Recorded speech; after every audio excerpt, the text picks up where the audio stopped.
right, Hare Krishna to all the devotees of ISKCON Richmond and the other devotees who have joined from various places. Please accept my humble obeisances. Vancha kalpatarubhayascha kripa sindhubheva patitanam pavanebhyo Vaishnavebhyo namo namaha ananta koti Vaishnavrinda ki jai SRILA Prabhupada ki jai. So we are back again with the final episode of 26 qualities of Vaishnavas that we see in Srila Prabhupada. So before we dive into this session, I seek the blessings of Srila Prabhupada. Let us join our hands and pray to Srila Prabhupada for his kind blessings. Namo Om Vishnupadaya Krishna Prishtaya Bhutale Srimate Bhakti Vedanta Swamin Iti Namine Namaste Saraswati Deve Gauravani Pracharine Nirvishesha Shunyavadi Paschatya Deshatarine Srila Prabhupada Ki Jai. Om Agnanati Mirandasya Gnananjana Shalakaya Chakshuranritam Yena Tasmai Shri Gurave Namaha. Srila Prabhupada Ki Jai, Guru Maharaj Ki Jai. Okay, so we've been discussing last 2 Saturdays on this Sangha of 26 qualities that we see that are supposed to be in a Vaishnava and that we see in Srila Prabhupada. As far as I remember, I think we completed up to Sthira. Is it right? We completed up to Sthira, 15 qualities. Okay. So we will recite this slok and then jump for today's qualities. Please recite along with me. Kripalu akrita droha satya sara sama nidosha vadanya mridu suchiya kinchana sarvo upakara shanta krishna eka sharana akama nihasthira vijita sadguna mitta bhuka pramata manada mani gambhira karuna maitra kavidaksha mauni. So we completed up with the qualities of Sthira. We discussed how Prabhupada is so compassionate, he's so kind, he's fixed in Krishna consciousness, he is desireless, how he is surrendered to Krishna, Krishna Eka Sharana, how he is peaceful, Shanta, how he is Sarva Upakari, he is always working for the welfare of others, how he is Mridu, soft in heart. We discussed how he is Suchi, clean inside and outside, how he is akinchana, only possessing what is required for Krishna's service. So today we come to the next quality, which is Vijita Shadaguna. So it says Vijita Shadaguna means, Shad means 6. So everybody is suffering from the 6 faults. That is Kama, Krodha, Moha, Lobha, Mada, Matsarya. But those who are pure devotees, they do not have these 6 faults. So we see that in Srila Prabhupada, no lust for personal name and fame or benefit, or rather we see having any anger on a personal level on anybody. If at all any time Srila Prabhupada showed anger, was only to defend Krishna and out of mercy actually. Srila Prabhupada's anger is also out of mercy.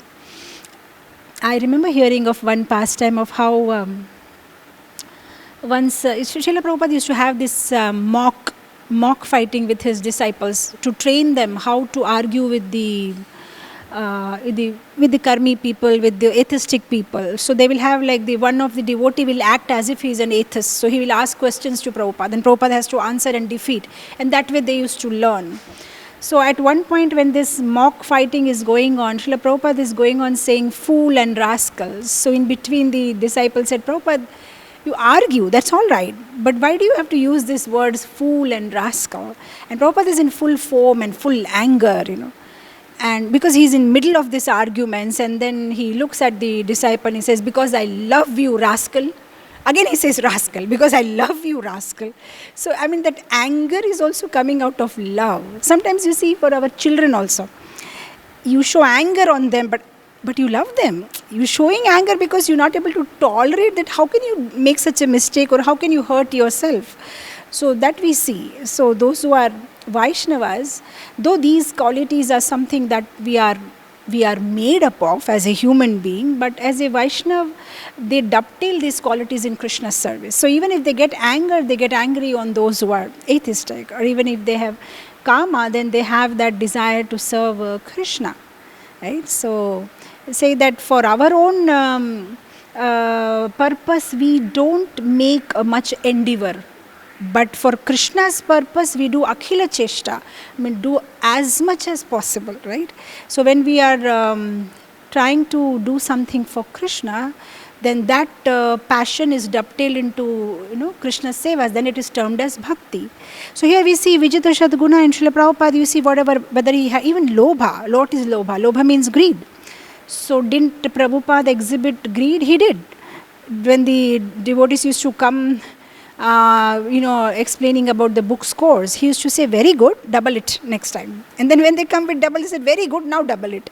So yes, there was, but that is transcendental. So it is not a, bad quality, but he has dovetailed it into Krishna's service. So whether it is kama or krodha, just yesterday's class I was saying that, when we try to do something for our pleasure, Atmendriya priti vancha tare bole kam, Krishnendriya priti ichha dhare prem nam. If you are doing something for fulfilling your desire, then that is lust. But if you are doing something for Krishna, then that is not lust. So we see in Srila Prabhupada's life, personally he's not bothered. He doesn't get angry on anybody. But if it is something to do with service, then he is.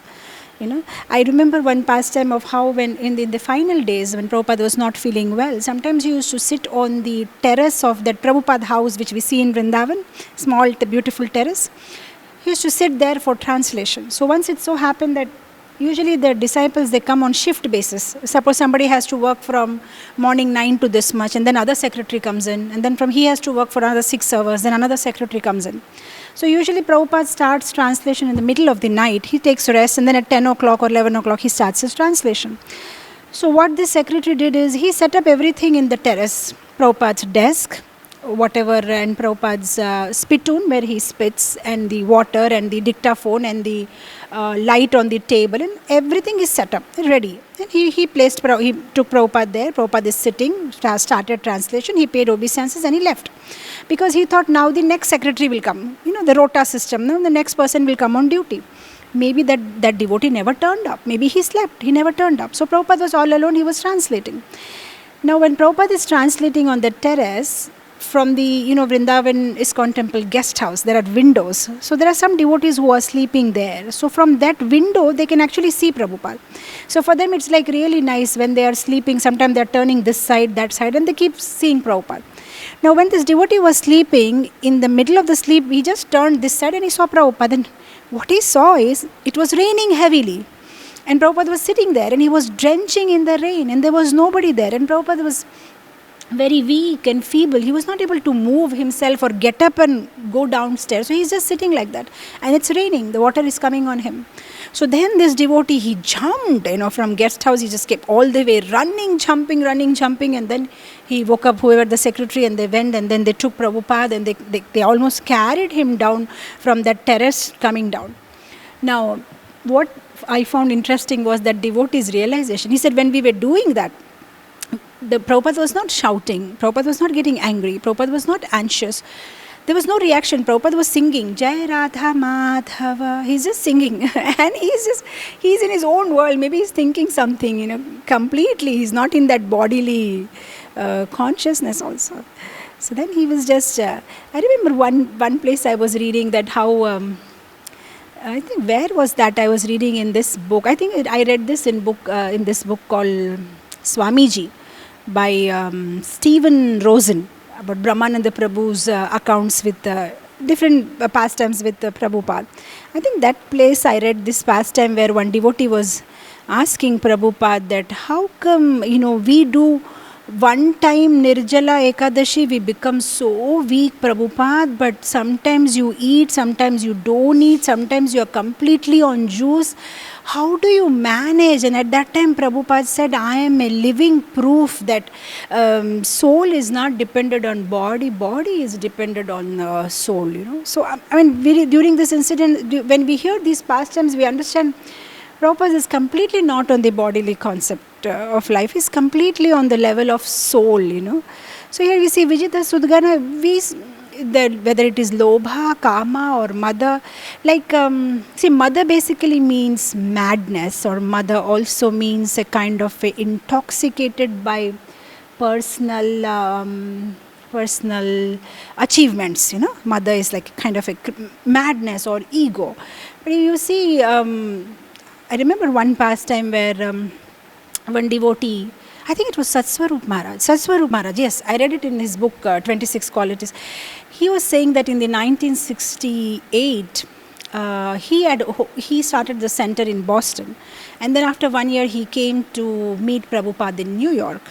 And then he just told Prabhupada that, Prabhupada, I don't know why, but since I have started this center in Boston, I have developed that feeling of whatever good happens in Boston temple, I want to take credit for it. Whether it is book distribution or whatever happens, I always feel that I am the doer. I have that feeling of taking credit. What should I do? Then Prabhupada closed his eyes and he said, and then he said, that's all right if you want to take credit for everything, but first of all you should know who you are. If you think you are servant of Krishna, then everything is fine. Just get the connection right. If you think you are who you are, or then there is problem, because then the ego. But if you simply think that I am servant of Krishna and then you have developed ego, then no problem, because you are thinking I am servant of Supreme Personality of Godhead Krishna, and that ego is fine.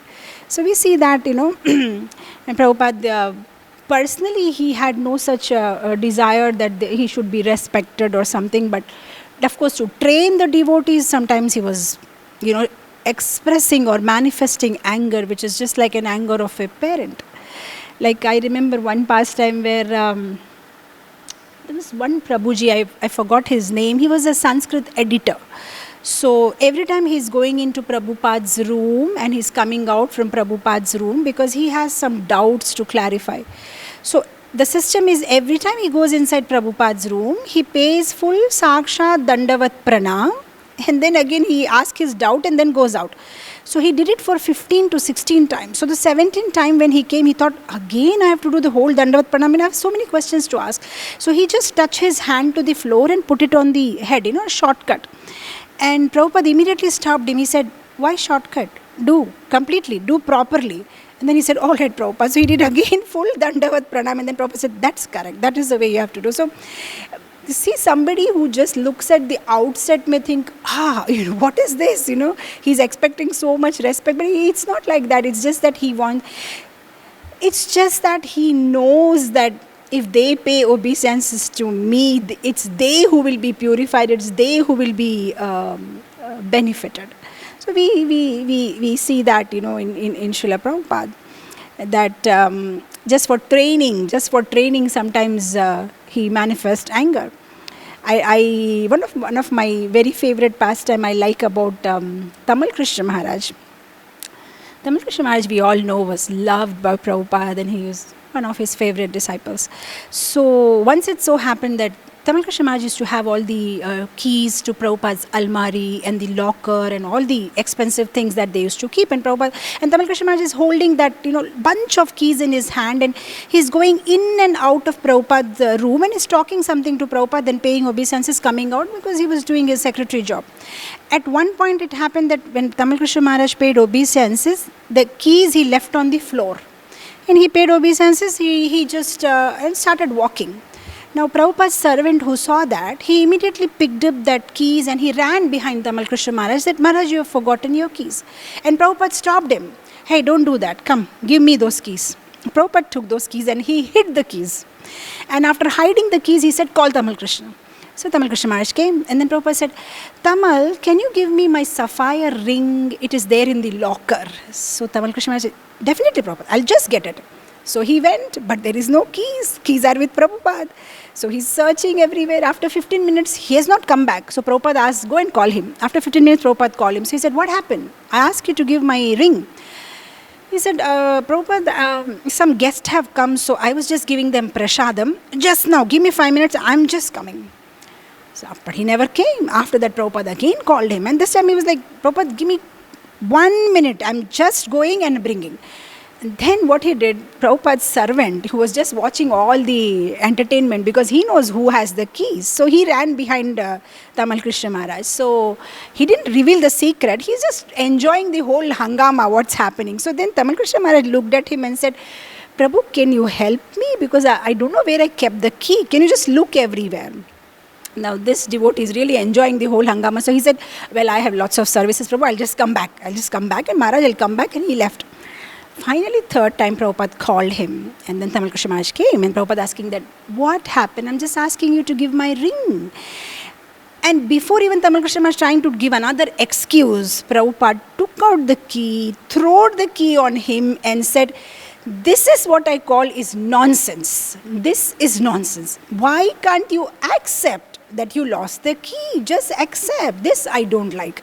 Be truthful. Just say what is the problem. And then Prabhupada said, you have to be responsible. How can you lose the key like that? And then Prabhupada told him that if anything is lost, I'll hold you responsible. Mind that, So like that, I mean, just for correcting, the devotees. In fact, if you read the pastimes of Tamal Krishna Maharaj with Prabhupada, they are so very interesting and giving so many important lessons, and sometimes even showing how, Prabhupada is like, he just knows everything, what is happening where. Like one pastime I remember was Tamal Krishna Maharaj had brought $100,000 from the Radha Damodar Sankirtan party, and he's supposed to hand over the cash money to Srila Prabhupada. So very happily he went and he handed over the cash to Prabhupada. So Prabhupada took the money in the hand, and Prabhupada is like, with the bundle of notes, Prabhupada is just doing like this, making noise. When you just put the notes like this, it makes a noise. Just doing like this. And then Prabhupada repeated 2 times, smiling. So, $100,000? This is $100,000? Then Tamal Krishna Maharaj remembered it is not $100,000. $1,000 note is less. It is $99,000. So even before entering the room, Tamal Krishna Maharaj had counted it. He found $1,000 less. So he had sent a devotee, go to the bank, withdraw $1,000, bring the note, and if the devotee brought the note also from the bank, it's withdrawn. But that $99,000 are in one pocket, and that $1,000 was in the front pocket. He forgot to mix it in the bundle. So now when Prabhupada asked 2 times, he thought, why is Prabhupada asking? And then he remembered. Then he said, no, Prabhupada, the $1,000 is less. And then he took out from the pocket and he gave it to Prabhupada. And then he was wondering that how did even Prabhupada know about it? He simply asked 2 times, so this is $100,000, even without counting. And then Tamal Krishna Maharaj immediately gave the note and matter. So that is, we see these beautiful qualities in Srila Prabhupada that the devotees are not supposed to have kama, krodha, lobha, moha, mada, matsarya. Matsarya is enviousness. Mad is madness, and moha is illusion. So devotees don't have these qualities, and whatever qualities possible, they dovetail in Krishna's service. So we see that, that Srila Prabhupada, there was no personal desire. There was one beautiful pastime that I read from that book, Swamiji, where Gaur Sundar Prabhu, he was learning Sanskrit. So he once went inside Prabhupada's room, and Govindadasi Mataji was sitting next to Prabhupada, and I think Prabhupada was saying something and she was writing notes. So Gaur Sundar Prabhu entered the room, and then he paid his obeisances to Prabhupada, and he said, Prabhupada, since he's learning Sanskrit, he wants to just check with Prabhupada. So he says, is it okay, instead of calling her Govinda Dasi, can I call her Govinda Dasi Ji? Because I came to know that adding Ji is being respectful. So can I tell her Govinda Dasi Ji? And Prabhupada immediately cut him and he said, who said that Ji is respectful? I think G is a very third class way of showing respect. There are better ways. There is first class way, there is second class way, but G is a third class way. So then immediately Gaur Sundar Prabhu said, but then, because they were not calling him Prabhupada at that time, they used to call him Swamiji. So then he immediately said, but we are calling you Swami Ji. You see, J-I-G. We are adding G to you also. So are we, disrespecting you or giving you a third class respect? Then Prabhupada said, oh, that doesn't matter. It's all right. You can continue. And then Gaur Sundar Prabhu was insisting. He said, no, Prabhupada, please tell us, why should we address you with something that is third class? We want to address you with something which is first class. So please let us know which is the first class way of calling you. And Prabhupada is again like, that's all right, you can continue calling me. Then, no, Prabhupada, please tell us. And he kept on insisting. And then Prabhupada said, well, the first class way would be to call me Guru Maharaj, or you can call Guru Dev, or you can call Prabhupada. So then Gaur Sundar Prabhu said, please don't give like this choice, Prabhupada. Tell one, which is the best out of these three. That is how we'll address you. Then after some time, Prabhupada said, okay, you can call me Prabhupada. So that is the time when Gaur Sundar Prabhu, he immediately drafted letters, and then whatever centers of ISKCON were there at that time, they immediately, said that henceforth we will not call him Swamiji anymore, we'll be calling him Prabhupada. So I think in one of the old issues of Back to Godhead magazine, they had published what is the meaning of Prabhupada. So which year, I'm not sure. I was just reading this from Vishakha Mataji's book. She has written a very beautiful memoir, of her association with Prabhupada. The book is called 5 years, 11 months and a lifetime of unexpected love. It's a very beautiful book by Vishakha Mataji, different memories that she has of Prabhupada. So in that, I remember reading where she was saying that soon after that, the issue which came, Back to Godhead issue, they mentioned what is the meaning of Prabhupada. So the Prabhupada means it's addressed to a person who is always near the lotus feet of Krishna. Prabhupada, Pad means lotus feet, and one who sits next to Lord Krishna's lotus feet. And the other meaning they said is that one who's, so many other Prabhus or masters sit near the feet of that, Supreme Master. That person is called Prabhupada, under whose feet so many other masters sit. So then that is how then Swamiji started, they stopped calling Swamiji and they started calling him Prabhupada. So we see that Prabhupada personally, when he was asked so many times, it was not that he, in fact, he was never interested for his own name or fame. He was so careful. He wanted to spread Krishna's glory everywhere. So he had no personal desire. And he was so careful that other devotees who are maybe under the influence of kama, krodha, moha or whatever, he used to make sure that they make a minimum offense because of their conditioning. Why I'm saying this, I'll tell you. I remember this pastime was narrated by Shrutakirti Prabhu, and it's a very deep realization. He was telling that when he got married, he had one son. He was still serving as Prabhupada's secretary. So he was in Hawaii with his family, and Prabhupada had come to Hawaii. And then from there, he traveled again with Prabhupada for 4 months. And after 4 months, when they came back to Hawaii, Shrutakirti Prabhu's son was 8 months old. So now you can imagine he was a 24, 26-year-old man with a newly wedded wife, a son who is hardly 8 months old. And he was just thinking in his mind that, can I not do something else instead of traveling with Prabhupada, because I want to spend some time with my wife and son. But he was not having that, how can I go and tell this to Prabhupada? So he just walked in Prabhupada's room, paid obeisances, and then he said, Prabhupada, I'm thinking to do preaching. So Prabhupada said, what is that? I said, no, Prabhupada, I'm thinking if I can do, I want to do active preaching. I want to involve myself in preaching. He was not getting words, and neither he was able to gather courage to give this news to Prabhupada. So Prabhupada said, oh, so my preaching is not enough. You have to preach separately. Then he said, no, Prabhupada, actually, then he just confessed. Actually, I want to stay with my wife and children, my wife and son. I want to stay with them, Prabhupada. So can I stay back here? Then Prabhupada said, look, I don't like to change my servants, because Prabhupada got used to his cooking, used to everything, so I don't like to change my servants.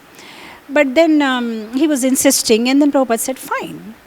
So then he just stayed back in Hawaii, Prabhupada left, and just within few months Prabhupada expired. Then Shrutakirti Prabhu says in his book that I became mad. Though he was the temple president he was made temple president of Hawaii because Prabhupada left, and he was staying back in Hawaii. But he said, when I heard that news that Prabhupada left this world, I couldn't believe it. I just became mad. I even left the temple presidentship of Hawaii, but for some time I could not concentrate on my service because I just could not believe that Prabhupada is no more there. So he tells in his book that even today I dream that the bell will ring and Prabhupada will call me inside for some work. And he did all personal sevas to Prabhupada. So he even had that sponge with which he used to massage Prabhupada's body or clean Prabhupada's body, sponge it. So after he heard this news, he distributed the sponge to all the devotees, and certain portion of the sponge he kept, which is still in his altar. So while explaining this incident, he was saying one thing about Prabhupada. He said, whenever Prabhupada used to give any instruction to any of his disciple, he made sure to add one word. He used to say, if possible, do this, if possible. So he said, after years now, I understand why he said that. Because you see, one of the 10 offenses that we chant every day in the Brahma Muhurta, to disobey the orders of spiritual master. If somebody does not obey the order of the spiritual master, they are doomed. So Prabhupada did not want that because of the conditioning, sometimes somebody doesn't want to come out of the comfort zone and they may end up not following the instruction of Guru, and then they may end up making offense, and then their chanting will go down and there will be so many repercussions. So Prabhupada always made sure that he said, if possible, so that he doesn't get offense if he is not able to follow, because he knows their limitations. So I thought that was so sweet when Shrutakirti Prabhu said that Prabhupada was so careful that they should not get any offenses by not able to follow his instructions. So yeah, there was no kama, krodha, no moha, no lobha, right?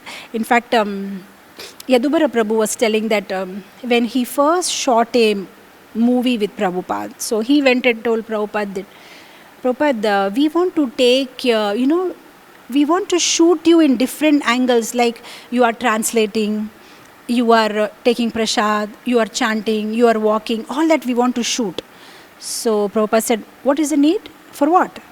So then Yadubara Prabhu explained, no, the future generation should know how ISKCON started, how you translate, what you do, they should know.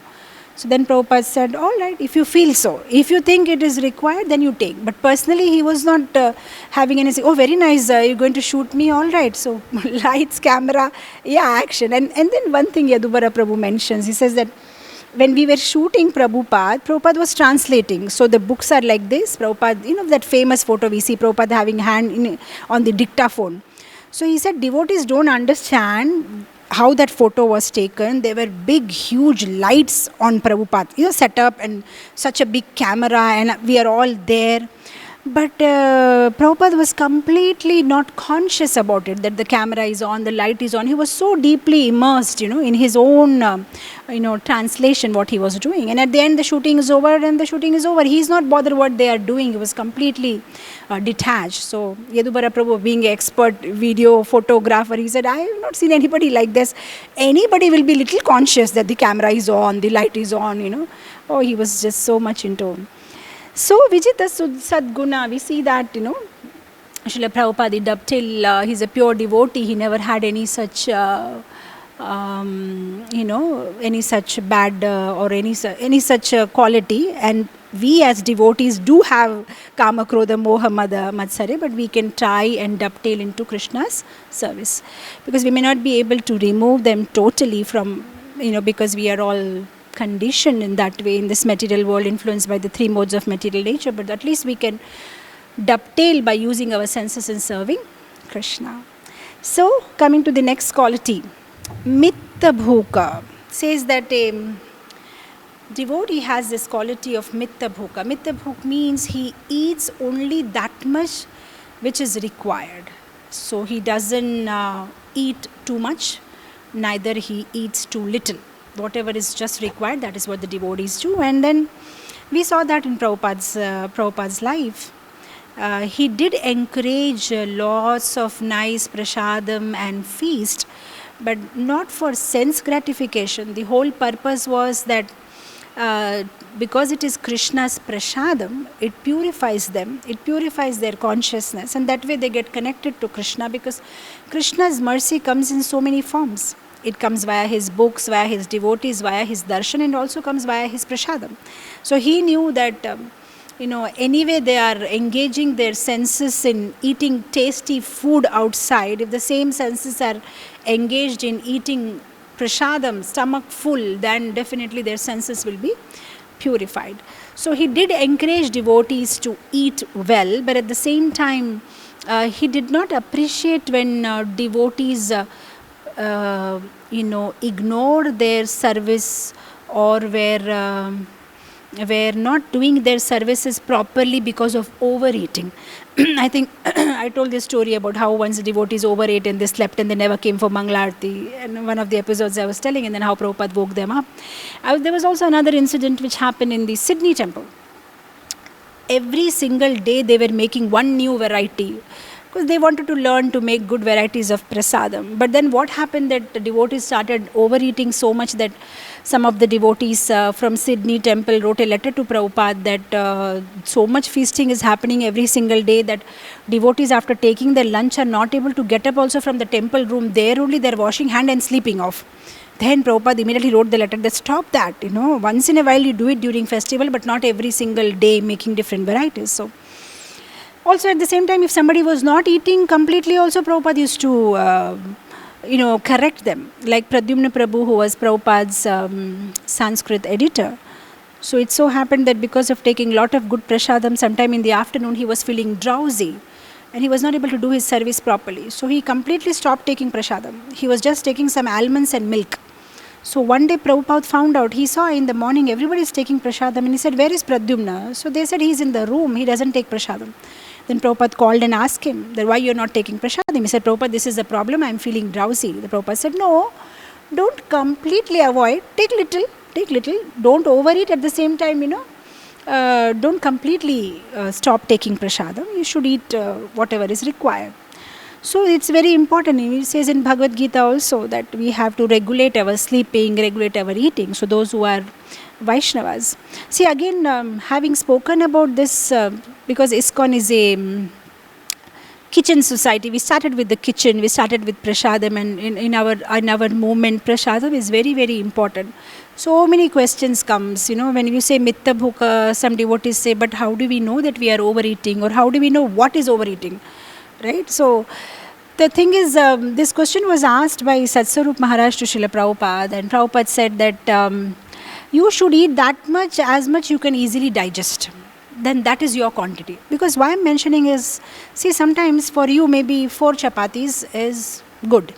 Maybe for some other devotees he needs 8 chapatis. Without 8 he will not feel full. Maybe for me it may be 2 chapatis. So now I can't impose my standard on you and say, Prabhu, you are not mitta bhukka. See, I'm just eating 2, you are eating 8 chapatis. So it doesn't happen like that. According to your hunger and need, it's a biological need, you may need. But how do you know that you are overeating is, when the prasadam is having items which you like very much or tasty, then you end up eating 10 or 12 which you have never eaten. And sometimes if it's not up to your taste, then you eat less, which is again keeping yourself hungry. So that you can check yourself, that am I eating regularly in the same quantity, it's not about... So that is one thing, devotees can check about being mitta bhuka, is just you satisfy yourself and take that quantity on regular basis, whatever you are eating, not going up and down. Again, another question may come is, but we are trained in ISKCON that Prabhupada says, eat up to throat, akantha, up to throat, when there is no place, that much you should eat. And that's what sometimes devotees argue, but Prabhupada said that, Yeah, Prabhupada said that, but that was different situation and circumstance. So what Prabhupada was basically trying to do is, see, like I give many times this example that, when we were in school, we had this experiment we used to do in science, having this beaker, put water into that, mix salt, and then you keep on putting salt. After some time, the salt doesn't get dissolved in the water, and that's called saturation point. So sometimes, we have to engage our senses in Krishna's service so much, so full that it becomes saturated. There is no more space for anything else. So like, what does our senses want? The eyes want to see something very beautiful. So that's why we decorate the deities in such a beautiful way that eyes don't go anywhere. The mind wants to travel, see different places, and we go for yatra so that mind is satisfied. The tongue wants to eat something very nice, so we make varieties of prasadam, cakes and pizzas and lasagnas, and so much so that the tongue will not tell you that, look, ISKCON prasadam means only khichdi, so once in a while better to go to some restaurant and satisfy, because you're getting that in the temple, whatever you are desiring to eat. But then that can't go on whole life. It is just to dovetail your senses in the beginning for some time, but then after some time, prasadam means prasadam. It's not that, pizza is prasadam, but then this is not prasadam. In fact, I remember one very nice, Navayogendra Maharaj, SRILA Prabhupada disciple from Udhampur. He was telling this pastime, some time back. He was saying that how once he made neem pakodas for Prabhupada. So I think there was one South African devotee, after Prabhupada eats, everybody's waiting. Prabhupada's Maha. So this devotee was waiting for Prabhupada's Maha, and Navayogendra Maharaj said, yeah, definitely, I'll give you. And he bought those neem pakodas and gave it to him. And then, neem pakoda Maha means, you can understand, nobody is fighting for that neem pakoda. So that devotee, he took it with him to South Africa, and after a few years, he still had them or something like that. That's what I remember hearing from Navayogendra Maharaj. And he was saying that because nobody ever took it, and that devotee, he stored them, it seems, So sometimes even while accepting Maha, we are so choosy what we want. When the Mahaprasadam plate also comes out, we are very choosy. This I want, but this I don't want. So basically what we are trying to do is satisfy our senses. We're not taking the whole thing as prasadam. I heard this, I don't remember where I read it, but it was some devotee went and complained to Prabhupada that devotees are so picky about the Maha. This they take, but this they don't take. So Prabhupada had said that mix up everything so that there is no taste, and then you go and give. That is the actual bhava of taking Mahaprasad, because Mahaprasad by itself is, something which is so purifying and very sacred. It's not something that you are taking just to, give some entertainment to your tongue. So I think, I'm not able to remember where I read it, and then they started mixing it and giving it to, I think it may be Shrutakirti Prabhu only, and they started mixing it and giving Mahaprasadam to everybody. So that is Mitta Bhuka. So we see Prabhupada, Prabhupada was completely detached. Sometimes he is taking puri, kachori, sometimes he's absolutely on juice. Sometimes he didn't take anything for a few days together. And in one temple, when Srila Prabhupada was visiting them, they were making carrot juice for Prabhupada every day. So one day Prabhupada went inside the kitchen, and then he said, what are you doing? So Prabhupada, we're making the carrot juice for you. So then Prabhupada saw so many carrots. So they said, yes, Prabhupada, all these carrots, if we crush, then, 1 glass of juice comes. And then Prabhupada said, no, carrots are very costly. Don't make like that. Stop, from tomorrow, don't give me. So for him, it's like, I like it, I'm enjoying it. That feeling is not that. Whatever the devotees give, they are happy. In fact, I was reading this pastime in TKG's diary. The devotees in the forum have read that book, well and good, but if not, you're really missing something. This book should be read, TKG's diary. It's very, very emotional, because it's about final days of Prabhupada and that conversations of Prabhupada, and it's explained in such a way you can actually imagine the whole scene in Vrindavan. I remember reading there how they just made some grape juice for Prabhupada, and it was so abrupt. Prabhupada was not taking anything. He was just taking 3 spoons of Charnamrit in his final days. It was in the month of October 1977. He was not taking anything. And then Prabhupada one day said that I got a dream that some Ramanuja Sampradaya Kaviraj with a big tilak is making some Makar Dwaja for me. So they finally got some, it's a long story, I'm trying to cut it short. So they just got some Kaviraj finally, and he said, okay, I'll prepare some Makar Dwaja, but he was asking for 3,500 rupees, and that was a lot of money, and they were not sure if he's going to use the authentic ingredients which are to be put in Makar Dwaja. So all this issue was going on. Meanwhile, Prabhupada told Tamal Krishna Maharaj that you all GBCers who are, you discuss and tell me you want me to live or, or I can go back because now my body is not functioning anymore. So while they're all discussing and coming back, Prabhupada called for Brahmananda, and then Brahmananda Prabhu came close to Prabhupada near his ears, and Brahmananda Prabhu started saying that, Prabhupada, don't worry. Even if you are, even if you leave the body, whether you are present physically or not present, we feel you are always with us and will definitely carry forward your movement, what you have started with utmost care, and we'll, he was just trying to make Prabhupada feel happy. But then Prabhupada immediately said, see, Brahmananda feels it's okay. Even if I die, you are all going to do good service, so then better I die.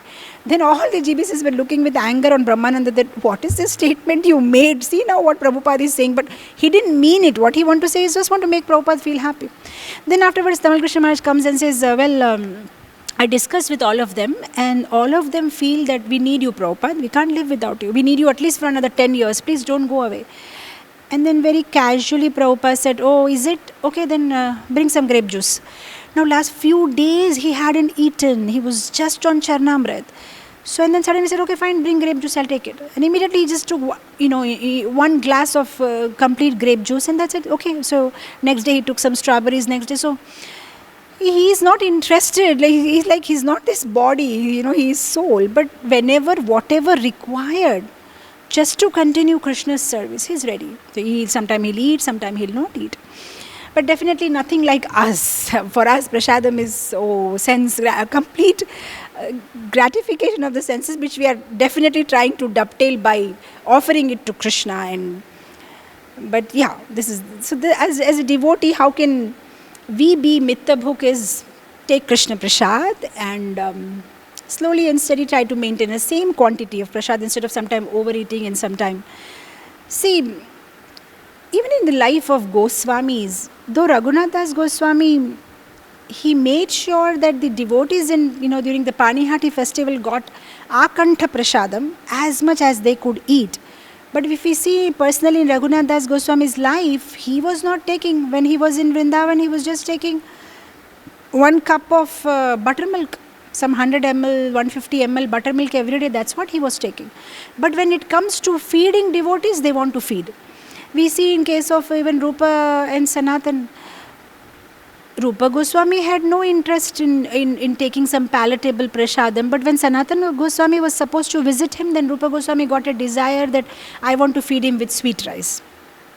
So that is what the devotees, why I'm saying this is, Mitta Bhuk doesn't mean that after listening to this class, next time anybody comes to your house, you just give them khichdi. Well, we heard devotees are Mitta Bhuk, so khichdi is fine, Prabhu. No, to Vaishnavas we serve. Oh, we make 100 varieties and we tell Prabhu eat. But we don't do it for ourselves is what Mitta Bhuk is. So we don't have to stop making feast prasadam and feeding the Vaishnavas with love and affection and, Prabhu take another helping, but we don't help ourselves. Okay, now what about if other devotees are forcing us and we want to be Mitta Bhuka, but you see they are putting another helping in our plate, then what do we do? So yeah, sometimes to satisfy devotees we do, but again we have to be very careful not that we end up eating that much which will spoil our health. So we can always tell them, okay, this much I can eat, but beyond this I can't. So we just to make them happy, but should not be a regular affair.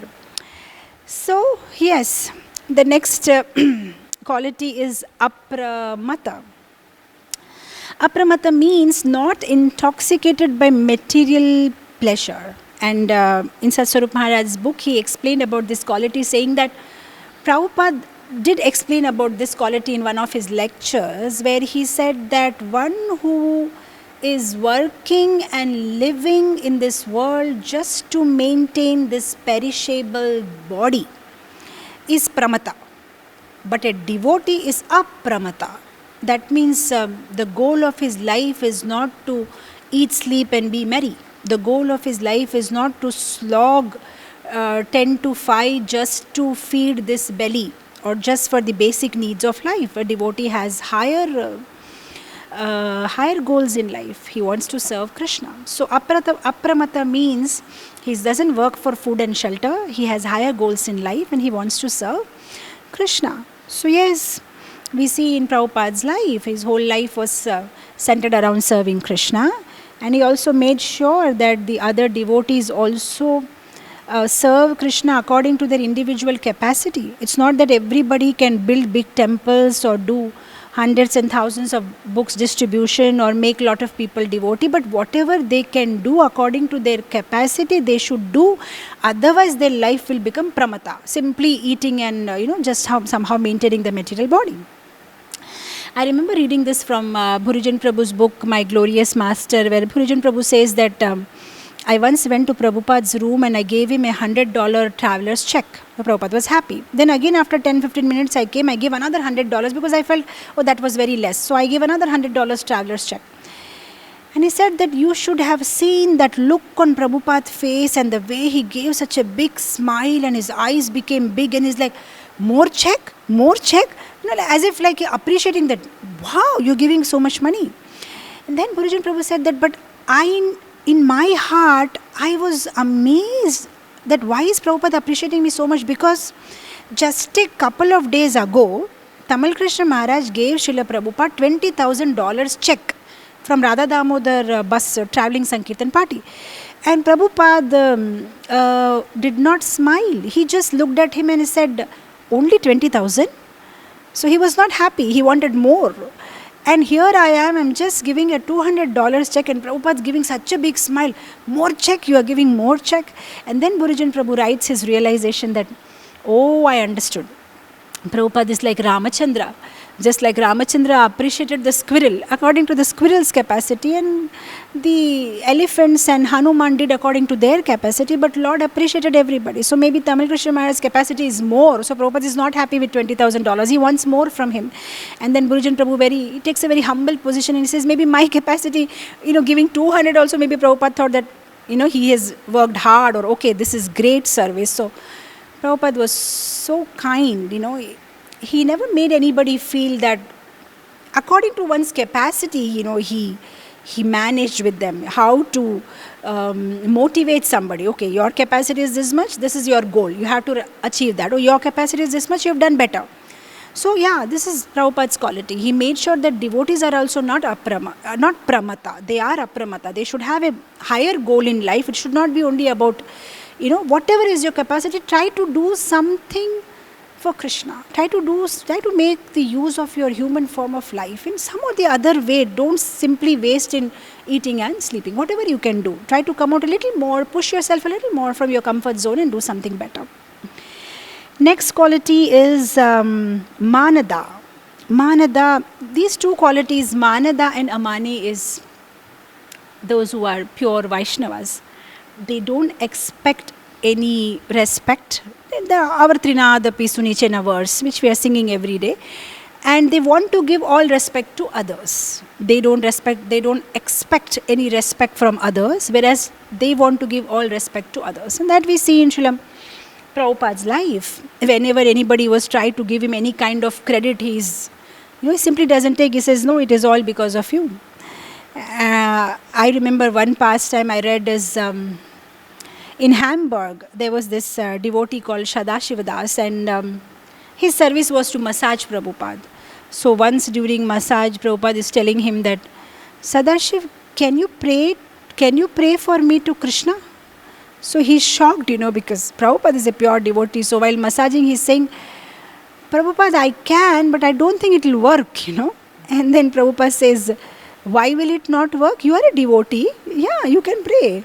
Why will it not work? So when I read that, I was just wondering that how Prabhupada is taking such a humble position. Oh, come on, why somebody has to pray for Prabhupada? He is praying for the whole world, Sarva Upakari. But he very humbly tells him, can you pray for me to Krishna? So Prabhupada is always giving respect and credit to everybody around him. There is one pastime of how once Govindadasi Mataji was cooking for Prabhupada, and Sudama Prabhu was taking the prasadam from the kitchen to Prabhupada's room. So Prabhupada finished his prasadam, he washed his hands. So after some time, Govindadasi Mataji gave some rasagullas. So he says, Sudama Prabhu, go and give rasagullas to Prabhupada. So he just took the plate of rasagulla, he went inside Prabhupada's room. And as soon as he opened the door, he saw Prabhupada is crying. Tears are coming and Prabhupada is crying. He got terrified. he didn't go and give the rasgulla. He just closed the door and, came back. And he said, Mataji, please come. Prabhupada's crying. As if something, Mataji, please come. Prabhupada's crying. Something happened. And Govinda Dasi Mataji took it very easily. He said, that's all right. I've seen that many times. He cries. So Sudama Prabhu could not believe. So then he just, after some time he went and he opened the door. Very slowly, and his Prabhupada still crying. So then he went inside, he put the rasgullas, he paid obeisances, and he sat there. And Prabhupada was looking at him very affectionately. Then he asked Prabhupada, he said, Prabhupada, why are you crying? So then Prabhupada said that, I'm crying because I'm just thinking that my Guru Maharaj is so kind to me. He has arranged for all of you boys and girls to come and help me. I'm simply taking the credit. I am not doing anything. It's my Guru Maharaj's blessings. Because of him, this movement is expanding. And he's crying and crying. So seeing that, even Sudama Prabhu started crying. So Prabhupada stopped crying. And Prabhupada asked him, why are you crying? So Sudama Prabhu said, well, I am crying that what punya I have done to get you as my Guru. That is why I am crying. How I got you in my life. So he was crying. And Prabhupada said, okay, stop crying. So he just gives all credit to his Guru. All credit, nothing is his credit. It's all because of my Guru. There was one more pastime which is little humorous actually.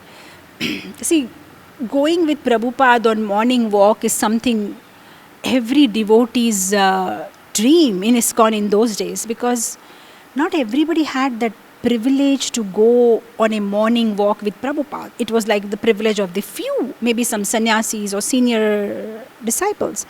So there were some devotees who had come from Germany to meet Prabhupada. So because they had come all the way, so it was decided that day morning walk, only those Germany devotees will go, nobody else should go. Let them get some association of Prabhupada. Very nice. So these devotees are with Prabhupada.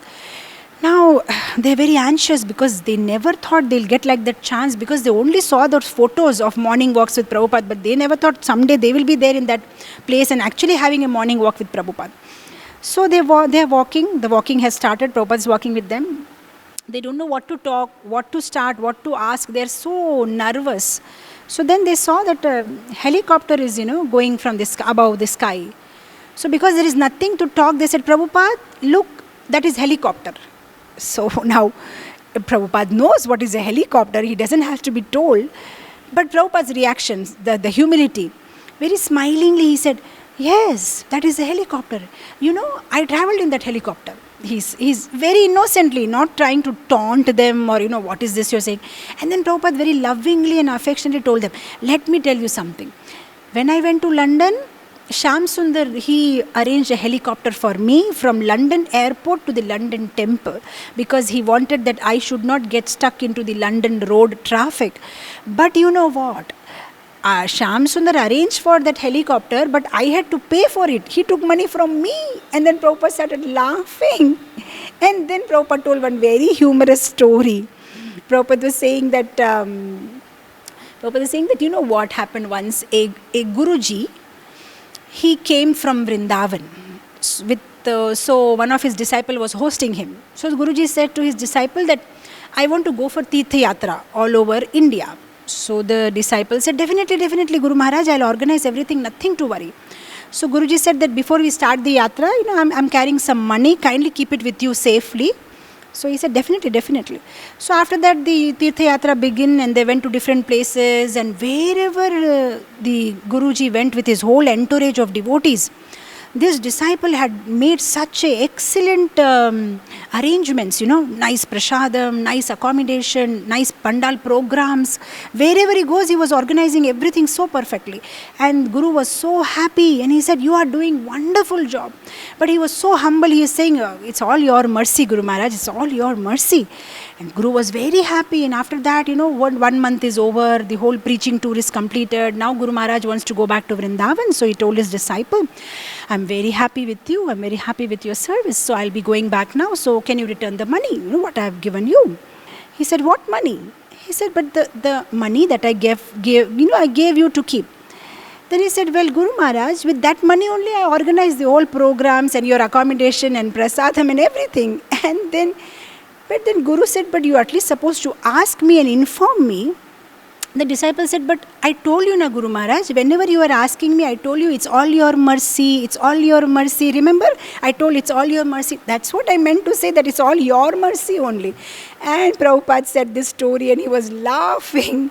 And then he said, see, that way, Shyam Sundar, he took money from me only for the helicopter ride, So Prabhupada is saying that. And that is so sweet of Prabhupada. So, Amani and Manadena, not expecting any respect, whereas giving respect to all. We see once Yamuna Mataji was telling this, that in Indore, when she was with Prabhupada, once Prabhupada was sitting in such a way in the Vyasasana, some nice sunlight coming from the window, falling on Prabhupada, and Prabhupada was looking very nice, effulgent. So Yamuna Mataji immediately said, Prabhupada, you are looking like gold, like so effulgent. And Prabhupada very humbly said, all that glitters is not gold. I am not gold, I am just iron. My Guru Maharaj is gold, So he was so humble. Even if somebody was, trying to glorify him, he was always trying to, just like many a times his disciples told him that Prabhupada, Mahaprabhu preached in Bengal, Bhaktisiddhanta Saraswati Thakur preached all over India, but look Prabhupada, you preached all over the world. And Prabhupada said, don't say this again. Don't say this again. You don't know what my Guru Maharaj has done. This is not, I have not done this. It is his blessings. So he was so careful, Anybody tried to just glorify him, he's like, he cuts them there. No, don't say that again. Don't say that again. So he was very, very careful, whom to give respect, how much, when, what. In fact, when the Vrindavan temple was inaugurated, they had invited the UP governor Chenna Reddy for the inauguration, and disciples were so over enthusiastic, so they made a small chair for Chenna Reddy. He's the governor of UP, but for Prabhupada they had elaborate Vyasasana. And Prabhupada immediately said, no. For me also keep a simple chair. I'll just sit next to him in a simple chair. Not required. Such a big Vyasasana is not required. So he was so, careful. Basically he doesn't want any glorification for himself, and he doesn't want any, elaborate arrangement. But then sometimes you see at occasions where he did chastise, why my Vyasasana is like that. So he's like a doctor, whenever whatever treatment is required, how much, where, what will purify, he used to guide it that way. But personally he's not bothered wherever. In fact, I have heard of pastimes where in the beginning days, sometimes when they used to take Prabhupada for some program, they used to forget to carry some asan for Prabhupada. So there are times where Prabhupada has just put the chadar, down and just sit there and give class. So for him it doesn't make difference. But sometimes just for the, for the people, he has to maintain some standard and then, sit in an asan because people are expecting that. But otherwise, personally, he's not interested. So we see that Amani and Manada. He was never interested in getting any personal glorification and is always interested in respecting others. In fact, there is one very beautiful pastime in TKG's diary. In the final days when Narayan Maharaj comes to visit Prabhupada, and Prabhupada had told his disciples to speak to Narayan Maharaj about his final, samadhi, how it is going to happen. So Narayan Maharaj is sitting and Prabhupada is there, and Prabhupada is asking him, so they'll cover the body with salt, right? So which side of the temple you are going to make my samadhi? So Tamal Krishna Maharaj is answering, Prabhupada left side. Oh, so did you explain to them the whole process? The flowers will go to Mayapur for Pushpa Samadhi. I mean, he's alive and he's talking about his, And then he says, after all the discussion, Narayan Maharaj is like, don't worry, Prabhupada, your disciples are very qualified and I'll manage, I'll guide them, I've already spoken to them. Then Prabhupada says, I just want to beg forgiveness if I have offended you. I may have offended you because during preaching, sometimes you have to say some things which you don't really mean. So if I have committed offenses, in the lotus feet of my God brothers, I just want to ask forgiveness. Please forgive me. So then Narayan Maharaj and Indumati Prabhu, like some other Gaudiya Vaishnavas are there, and Narayan Maharaj immediately like, no, you have not made any offense. Oh, you have done such wonderful job for Chaitanya Mahaprabhu. You have preached his glories everywhere. Oh no, don't say that, you have not made any offense. And Prabhupada is very humbly joining his hands and, please forgive me if I have made a... And then Prabhupada says that, kindly pass on this message to all the other God brothers also, because everybody was not present there. So Narayan Maharaj says, I'll do that. I'll pass on this message to everybody. So I've asked everybody that I am asking, forgiveness at their feet if I have offended them in some way. So that is Srila Prabhupada. We'll go to the next quality. Next quality is Gambhira. That is a very, very beautiful quality. The devotees are grave. Now, what we need to understand is, grave doesn't mean that devotee is very serious. Sometimes devotees think, oh, grave means I'm not supposed to smile, I'm just supposed to be serious all the time, keeping a bad face. Now, that is not grave. Grave basically means is you are serious in Krishna consciousness. You don't take Krishna consciousness as a joke or an entertainment or something you do when you have nothing else to do. It's not like I always put it that it is not a side dish, it's a main dish of the life for devotees. You see, sometimes, what do you do when you take prasadam? You take rice, dal in big quantities, but you take pickle or salad in a smaller quantity. You don't take pickle this much. So, for a devotee, Krishna consciousness is the main business, and rest of the small activities that they are doing just to maintain their body is supposed to be in quantity of pickle. But sometimes we do it other way around. When we are free, then we want to be good devotee. When we are free, then we do preaching. When we are free out of our material business, whatever we are doing to make a living. So, Gambhira means those devotees who are Vaishnavas who are grave, that means they are serious in their Krishna consciousness. For them, Krishna consciousness is not a side dish, it's a main course. Rest of the things are side dish because, the thing is, we are here in this material world and we have to go back to the spiritual world. Now, meanwhile, whatever the time is there in between, you have to somehow pass the time. So, we understand that the goal is Krishna consciousness. We understand that our main business is to chant. We understand that we have to serve, preach, take prasad. But meanwhile, we have to somehow carry on some worldly activities because we need to maintain our body. So that is what pure Vaishnava is. He is very grave and he takes Krishna consciousness seriously. I remember one pastime of Prabhupada lands in one of the airports in Australia. And the reporters are waiting to interview him. And when Prabhupada gets down from the flight and then he comes and sits for the interview, then one of the reporter asked, I think it was a lady reporter, and she asked Prabhupada that, how come you are so grave? But they were expecting, like a big smile, but Prabhupada was like really grave mood, he was not smiling. So Prabhupada said that I am grave because I am thinking about Krishna. I am always thinking about Krishna.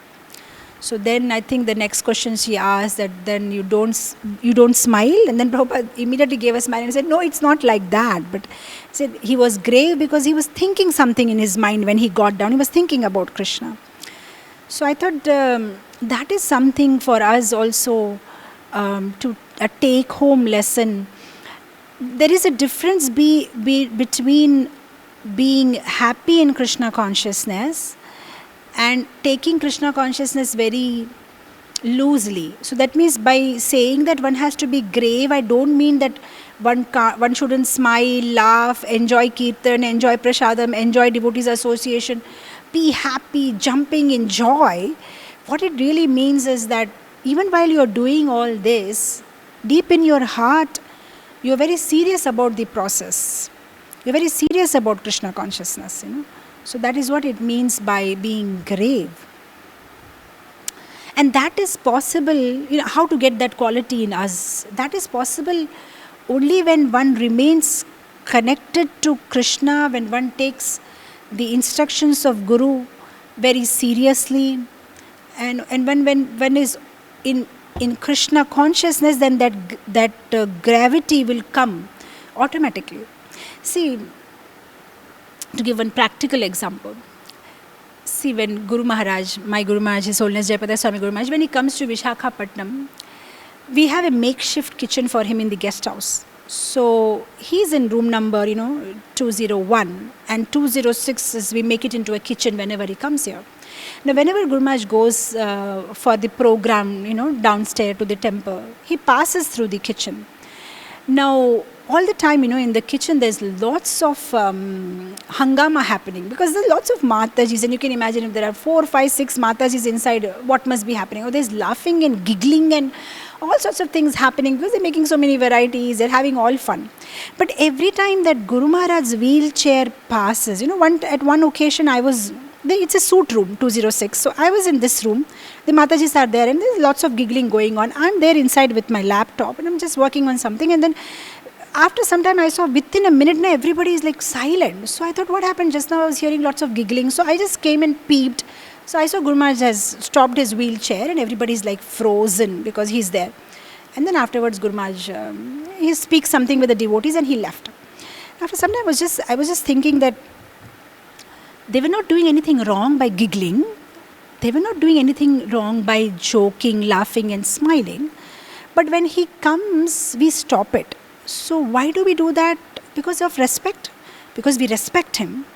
We want all our focus on him. So it comes naturally. Nobody trains you that can you stop talking and giggling, Guru Maharaj is here. It just happens naturally. When you see him, you're frozen. That's it. Your smile, everything. You like him, you're happy. It's not that you're terrified. It's just that you have respect. So I was just thinking that similarly in our lives also, see, when we are inside the temple, dancing, whatever, if we are actually conscious that Krishna is right there in that Shri Vigraha, you will do things in a very controlled manner. You understand what I'm trying to say? Imagine you are in the temple room and Guru Maharaj walks in. You don't, see, even if you are calling hey Prabhu, can you come here? But if Guru Maharaj is there in the room, you won't say, hey Prabhu, come here. You will go close and whisper, Prabhu, can you come out? We become so conscious about our talking, walking, laughing, smiling. Everything becomes regulated just by his presence. But the same thing is not working out in the temple. That means somewhere you are not taking it very seriously that Krishna is there in that Vigraha. Is it not? If you take it seriously, you will be so cautious. Your laughing, jumping, everything will become so regulated. Nobody has to tell you anything. You can't get angry. You can't get envious on anybody. You can't shout on anybody. It won't happen because Krishna is standing right in front of you. That means somewhere we are disconnected. And because we are disconnected, then everything happens. You see, the competitive feeling, the envious feeling for a particular Vaishnava or Krodha or Lobha, for anything, or usage of our language, words. Sometimes language may be very sweet in the front, but something what goes on in your mind. So many things is happening because we're not connected to Krishna. So why I'm telling this is that when you are connected to Krishna, then that gravity comes automatically. You just become grave. Nobody needs to, outwardly teach you. So that means if we want this quality of, being grave, in us, that means we need to be Krishna conscious. And that's the goal of our life, International Society for Krishna Conscious. That means if we are conscious of Krishna all the time, then definitely that will come, because you will become serious about Krishna consciousness. Okay, so Karuna. Of course, there are lots of interesting stories with Gambhira. It is 9:40. No, we have to complete all 26 today. So, Karuna. Karuna, we spoke about it. Actually, there's so many qualities which are like synonymous to Karuna. We did in the beginning, Sarvopakari, and we did a lot of other qualities we did in the beginning. So, since we are, heading towards the end, I guess, just to culminate and remind us again, this Karuna has been put here. I think in 3 different occasions, this word Karuna is coming, synonymous. That means it shows that how important this particular quality is. You see, Kripalu, we had Vadanya. Then we had Mridu, which is also something like, Mridu is of course being soft, but Kripalu and Vadanya and Sarva Upakari are definitely synonym to Karuna. So yeah, so this has been put so many ways, trying to remind us again and again that Vaishnav means compassion. Vaishnav means paradukhi. Vaishnav feels karuna. Of course, hundreds of such examples about Prabhupada. We can go on and on. I remember one particular pastime which I feel may inspire the devotees of how there was this one Prabhupada disciple, sannyasi, Prithaputra Maharaj, and after Prabhupada left, after a few years, he left ISKCON, and then he developed he just went back to his old ways of his lifestyle, and then he developed AIDS. And then the final days of his life, he was in ICU. And the doctors were trying to treat him, and then they had almost given up. So he's in the ICU, he's laying down, I guess he's on ventilator or something, and the doctors are standing and they're already given up, and anytime he's about to leave his body. And then I remember reading this pastime where they said that he's just laying down on the bed, and he just suddenly gets up and he looks out there, and he says, Prabhupada, you came to take me. You had promised that you will come, and you came. Prabhupada, you came. And he just left his body. So devotees were saying that Prabhupada actually came to take him, because Prabhupada had promised that all those devotees who served Srila Prabhupada in his mission, and they were his disciples, and we know that during the initiation yagya, the Guru promises that he will take his disciple, or he'll come back again and again till he makes sure that his disciple goes back to Goloka. So Prabhupada is so full of karuna. Yeah, he did come, whenever Prabhupada made a promise, and he fulfilled it. I see that, one personally very inspiring story is of Surabhi Abhipalayantam Swami. I said personally because my husband associated with Surabhi Maharaj for a long time in Delhi. Very closely associated. He was like a secretary to him during his brahmachari days, and I remember hearing lots of pastimes. We all know Surabhi Maharaj was very famous in ISKCON. He was called the Vishwakarma of ISKCON. He just he was a Dutch sannyasi, and he had joined ISKCON. He came in contact with ISKCON in Bombay during the Cross Maidan program.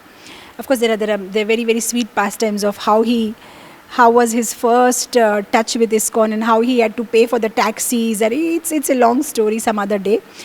But at the very first meeting, when Prabhupada came to know that he's an architect, so Prabhupada asked him to design his temples. So he was the one who designed the Bombay temple, and the Vrindavan temple, and the Bhubaneswar temple, and ISKCON Hyderabad temple, the Prabhupada Samadhi in Mayapur, and the Vrindavan Samadhi. And my husband worked with him closely for many years in Delhi.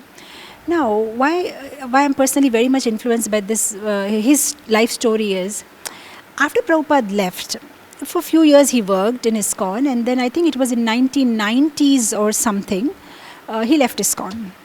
So he left ISKCON completely, in the sense, he was back to his, I think he associated with some partnership business in Hong Kong, and he was working outside. So after that, a couple of years ago, in fact, when we went to Hong Kong, we met him, because I told you my husband had a very sweet relation with him. So we called him and that we are here and we want to see you. So then he had come, and I was expecting, like a devotee, but he was in pants, shirt, and I don't remember if there was a... So yeah, he came, we met him and all, and then I was telling my husband that maybe we should try to get him to, Vizag, maybe he can help us designing our temple, but somehow he did give some inputs, but we couldn't try to, we couldn't convince him to come to India or help us and all. Later, just a couple of years ago, he developed cancer. So he had come to Delhi, I think, for some treatment or something, and then he came to Vrindavan, and at that time the 40th anniversary of Vrindavan temple was going on, the inauguration anniversary, so they invited him to speak. So yeah, he spoke, and then I think within a month or 2 months he expired, and that also in Vrindavan Dham. So I was amazed that he left ISKCON, he was somewhere, but somehow by Krishna's mercy, at the right time when he was supposed to leave body, the arrangement was made in such a way that from Delhi he came to Vrindavan, and they invited him, and somehow he left his body in Vrindavan. So I was just thinking, because I remember reading that at several occasions Prabhupada had told him that Surabhi, you are making a place for Krishna to stay in this material world. Yeah, what is a temple? A place where Krishna stays. So you are making a place for Krishna to stay in this material world, and I will make sure that Krishna makes a place for you in Goloka to stay. So you are making something for Krishna here, and Krishna is making something for you there in Goloka. And I was thinking, yeah, and Prabhupada made sure that it was done, He made sure that no matter where he got astrayed, but he came back and he left his body there amidst the devotees in Vrindavan Dham, hearing Krishna's Kirtan. So Prabhupada did keep his promise. So I guess he did that with all his disciples. Some or the other way, he made sure that, they all come back. So Prabhupada is Karunamay. Yeah, he doesn't forget. Somebody does a little service for Prabhupada. See, Karuna is something like a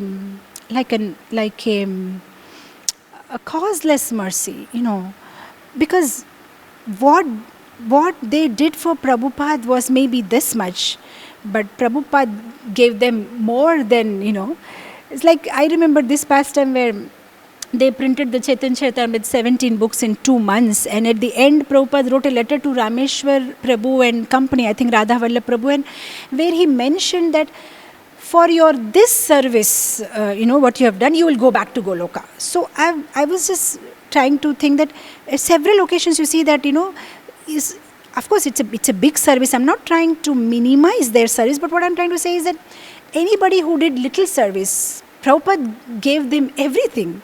See, imagine like you print 17 books and Prabhupada said, so because you printed 17 books, now you'll go to Goloka Vrindavan. No, I think that's a big deal. You just design few temples of Prabhupada. Prabhupada said, now I'll take you to Goloka. So it's not in proportion. What you give and what Prabhupada gives there's no proportion. Prabhupada is too magnanimous. So yes, you see, Prabhupada is so very kind. He wanted to take away the sins of everybody. In fact, there is this pastime of how when they started worshipping Prabhupada's Murti, even when Prabhupada was very much present in this material world, then Sampat Kumar Bhattacharya, one of the Sri Sampradaya devotee, he flew all the way, I think, from Hyderabad to Mumbai, and he said, I want to urgently speak with Swami Prabhupada. So they said, all right, go in. And as far as I remember that when he went inside the room, he said, can you ask all your disciples to go out? I need to speak something which is very personal and private. So Prabhupada said, all right. And I remember one devotee saying that because, Prabhupada, whenever Prabhupada is speaking, they're always recording his conversation. So the record button was on when he was speaking with Sampat Kumar Bhattacharya, and all the devotees left because he said he wants a personal meeting. And in that meeting, Sampat Kumar Bhattacharya was telling Prabhupada that, Swamiji, maybe you don't know, I just want to tell you, it is written in the Shastras that while the person is alive, if you start worshipping his Murti, then all the sins, whoever is worshipping him, paying obeisances, offering flowers to him, will go to that person. So that is why you are having this ill health. So I just want to inform you, that you can stop. Maybe you don't know. So he was expecting that Prabhupada will say, really? I'll stop immediately, And Prabhupada just smiled and he said, well, that is what I came for, no? I came for that only, to take their sins. And Sampat Kumar, he thought he is giving a news to Prabhupada. He thought he will surprise Prabhupada. Prabhupada surprised him. Then he just got up and he did 3 pradikshina of Prabhupada. He did pranam and he left. So he thought this person is out of the world. He wants to take everybody's sin. So that is Prabhupada. So kind, full of karuna. Next quality is Maitra.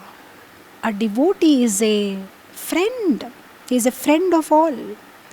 Yeah, definitely Srila Prabhupada was a friend of all, right? Guru is a friend. In fact, Guru is a best friend.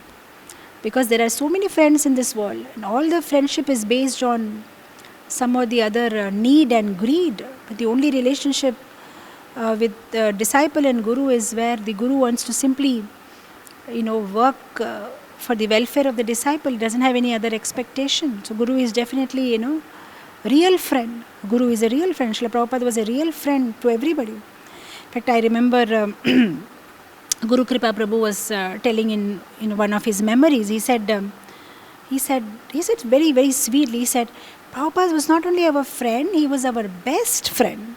So, and then Guru Kripa Prabhu says that Prabhupada was not our age. We were all very young. Somebody is 18, 20, 24, and Prabhupada is 65, 60, 67, 60, 70-year-old man. But still we felt that Prabhupada was our friend, they felt so happy, comfortable, sheltered around him, just to be around him. They used to feel, protected. So, a Vaishnava is a friend of all. He's nice to everybody.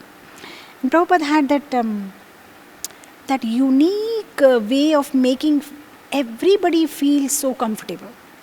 I heard one pastime of how once there was one Mataji who used to come for a program somewhere in the West. I am unable to recollect the temple's name, and devotees were feeling very inconvenient because that Mataji had a very typical style of having hairstyle which is like big, looks like a nest or something on their head, and they were a little critical, this is Maya, and you have to dress simply, something. So she was also not feeling very comfortable. So when Prabhupada had come and when Prabhupada was giving class, and then this lady walked in, and when she had interaction with Prabhupada, the first thing Prabhupada told her is, I like your hairstyle, it's nice. And she felt so happy because nobody had told her that. So, and immediately she became very friendly, and I'm not sure, but I heard afterwards she went on to become an initiated disciple. So he just knows how to, that initial, how do you break the ice, how do you make the other person feel comfortable? Right? So, see, the moment a person walks in, if you start saying, hey, you are in Maya, so, that's not the way, right? So, if you start giving a Vyasasana lecture, you're all in Maya and you're all papi, you have done so much sin, come, I'll tell you what. They'll say, forget about it, we don't want to hear your class. So, but Prabhupada just knew how to begin from, If somebody is in LKG, lower kindergarten, in pre-primary, you don't start talking about PhD with them. You talk on their level, and then from their level, you bring them to a... But immaturely, if you start speaking on some other level, they will not understand and they will leave. Like there was one pastime in Philadelphia. In Philadelphia, there was one... The Philadelphia ISKCON Center, they had a neighbor who was not very friendly. So one time, when Prabhupada had visited them in the morning, Prabhupada said, let's go for a walk. So they said, Prabhupada, don't take a right, let's go on the left. The Prabhupada said, why? He said, no, that lady is not very friendly. But Prabhupada, he simply started walking that side. And not only that, Prabhupada walked inside the compound of her house where she was sitting in a chair in the garden, and Prabhupada went and started talking to her. But Prabhupada didn't speak about Krishna consciousness or something. Prabhupada started speaking about, teeths. She was an old lady, so Prabhupada's talking, how many teeths she has, how many teeths Prabhupada has, about her grandchildren, this, that. And after all the normal talk, at the end, Prabhupada said, we have a program in the evening in our temple. If you like, you come. And she came.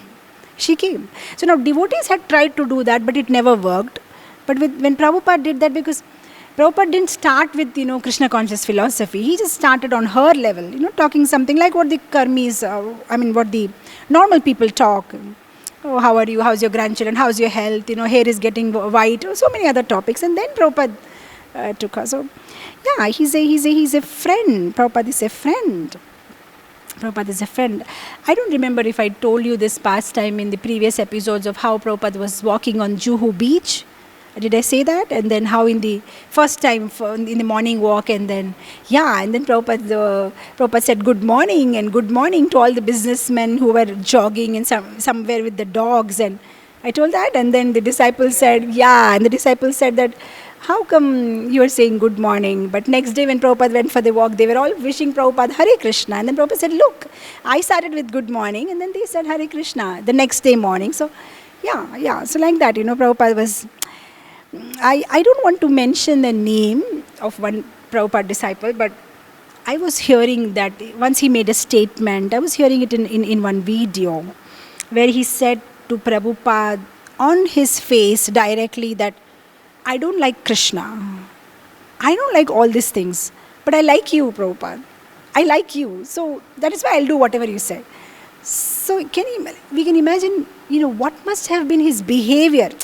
It must have been so sweet that everybody is so inspired just to associate with him, to be with him, to make him happy. They were going to any extent. See, we are all born in India, brought up in India. For us, the names Krishna, Rama, we've been hearing from childhood. But imagine those people who haven't heard any such thing, Chaitanya Mahaprabhu, Vrindavan, this and that, and Radha Rani, but they're still ready to give up their lives for Prabhupada. Means he must have been such a sweet person that anybody can do anything for him. I was hearing one pastime by Prabhupada disciple Parikshit Prabhu. He said that when I went for my Brahman Diksha to Prabhupada's room, I never had much of his association. So I was really afraid before taking my Gayatri mantra. What will Prabhupada be like? How it will be? I'm sweating and I'm nervous and I'm inside the room. And I entered and then Prabhupada is looking at me and I was like, what he'll say next. And then Prabhupada very sweetly asked him that, why didn't you cut your nails? See, your nails have grown, big.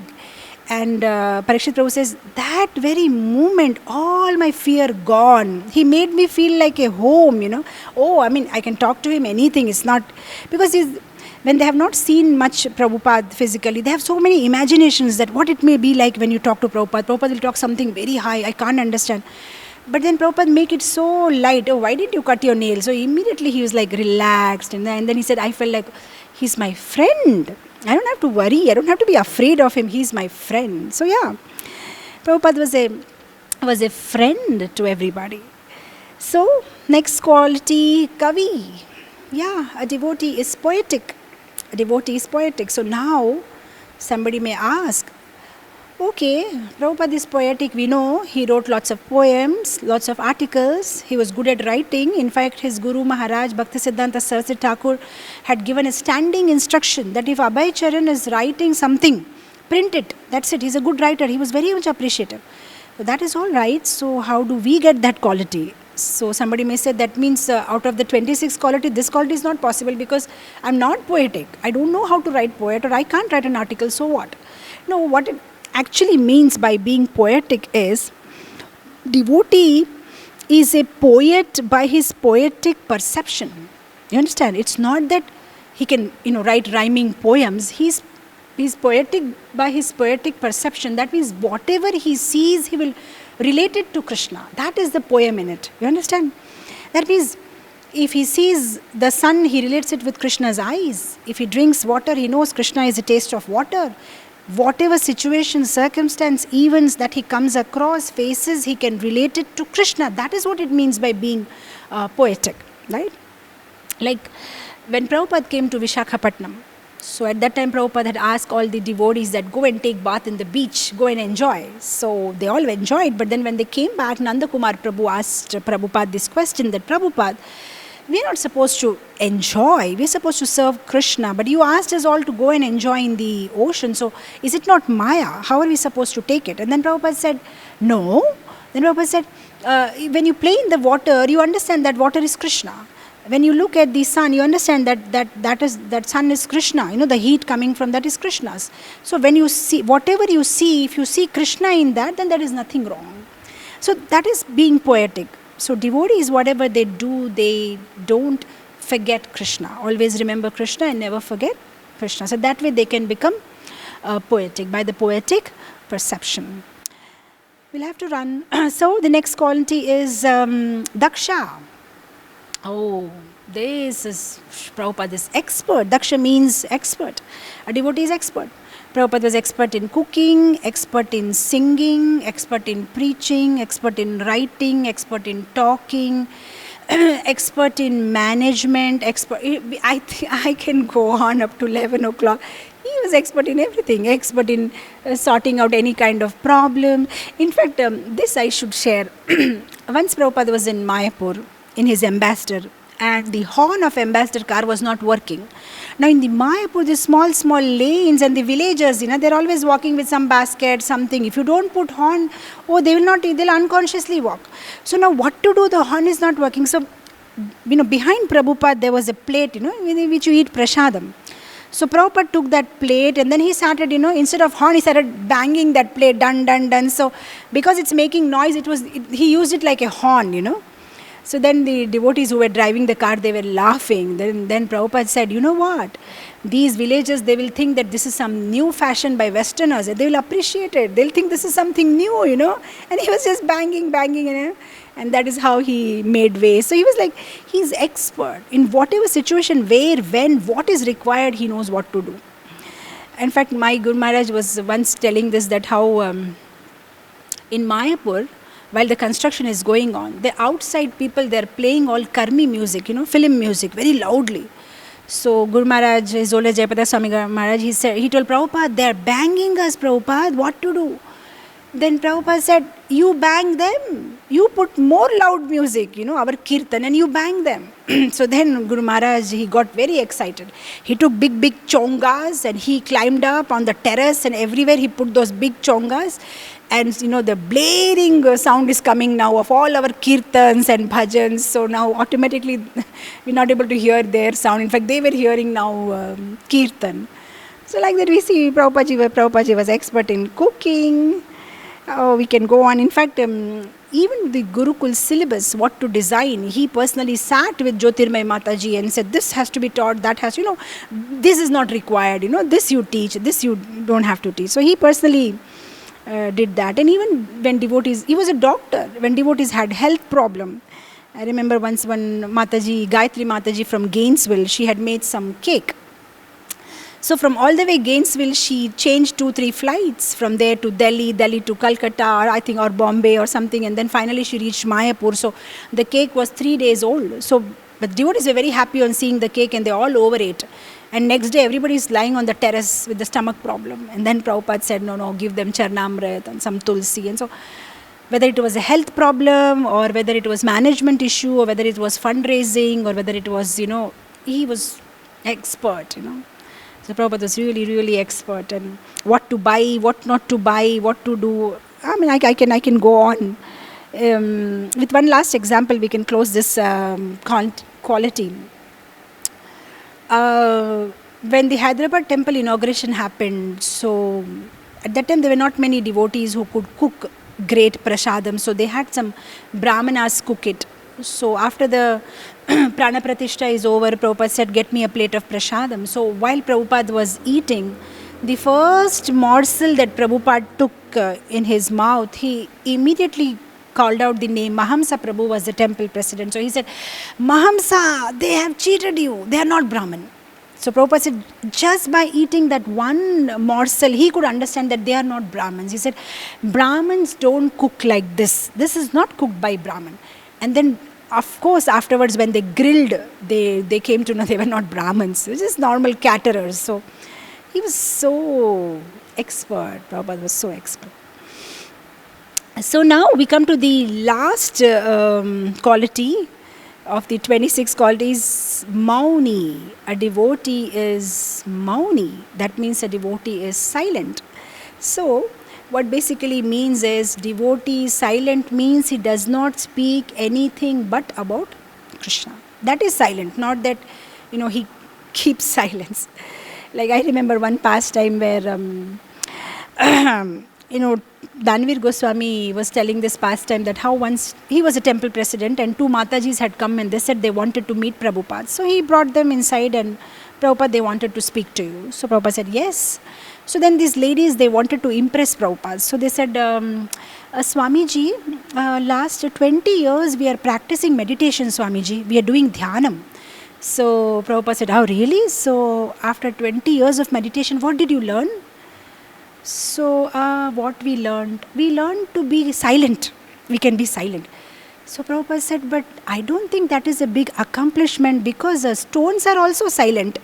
They don't speak. So I don't think being silent is a big accomplishment. You should. Then he started, his way of preaching, and these Matajis were completely. They thought they'll get appreciation from Prabhupada, and Prabhupada immediately said, even the stones are silent. So I don't think that's a big accomplishment. So devotees are silent means they don't speak nonsense. Devotees are silent means they don't speak anything that is anti-devotional. They don't speak anything mundane. They speak about Krishna. So how do we get that quality in our life? We have to be conscious every moment whenever we are talking something. What are we saying? Are we connected to Krishna or not? We have to remind ourselves. In fact, many of the times I give this practical tips to devotees that put an alarm in your cell phone, which rings every 15 minutes, a small tone. So this is just to check, that in this last 15 minutes, did you remember Krishna? Because sometimes you're in an office, you may get so engrossed that Krishna will be completely out of your mind. But if you just have something like in your nowadays they have this, what do you call Fitband watches? You have some kind of a watch. If you just sit, sedentary, you're just sitting in one place and you're not moving, it just reminds you that you have not been mobile. So then they start walking and then it counts your steps. I thought that was very nice, because we can have something like that. So every 15 minutes it just reminds you that you haven't remembered Krishna, and then you say, yeah, I haven't remembered Krishna. So I think that is nice. Devotees can use that watch. So like that, if we can be in constant remembrance of Krishna, because initially we may need some outside help, but then it will become a habit. We have to cultivate it. We need to cultivate it. So that way we can be connected to Krishna. And when we are connected to Krishna, then we get more purified. And definitely then we will stop talking anything. Of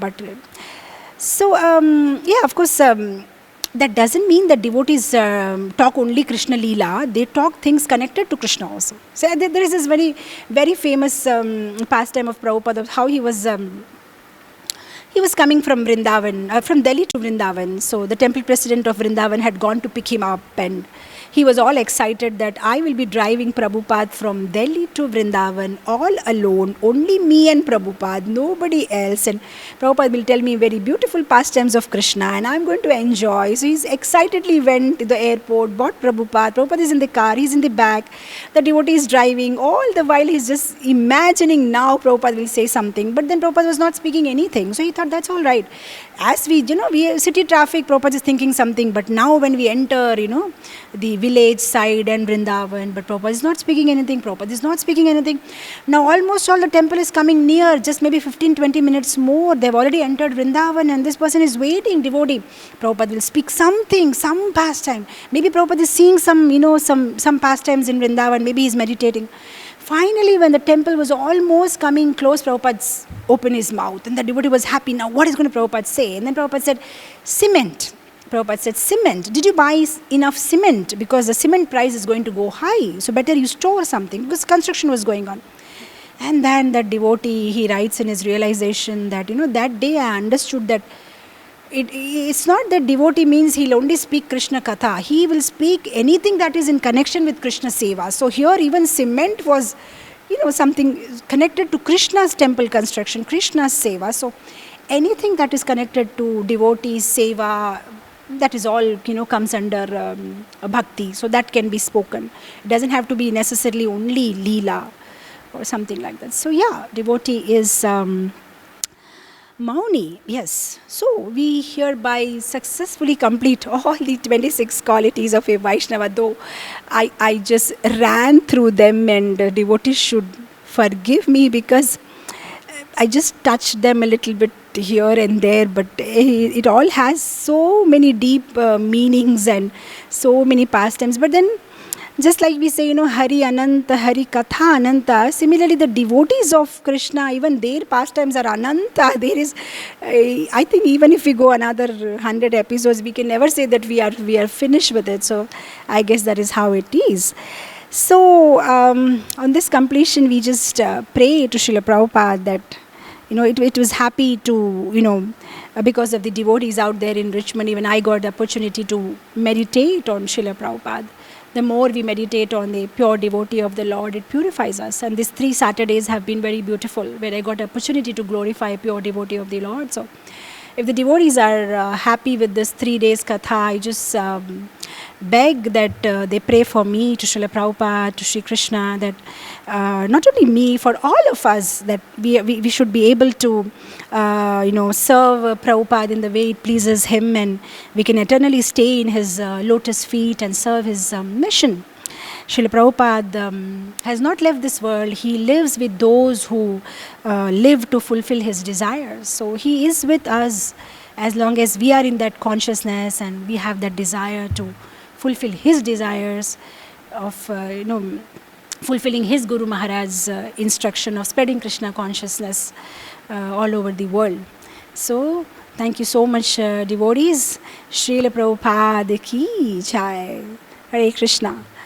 Sab Krishna Krishna Krishna lage, Sab Krishna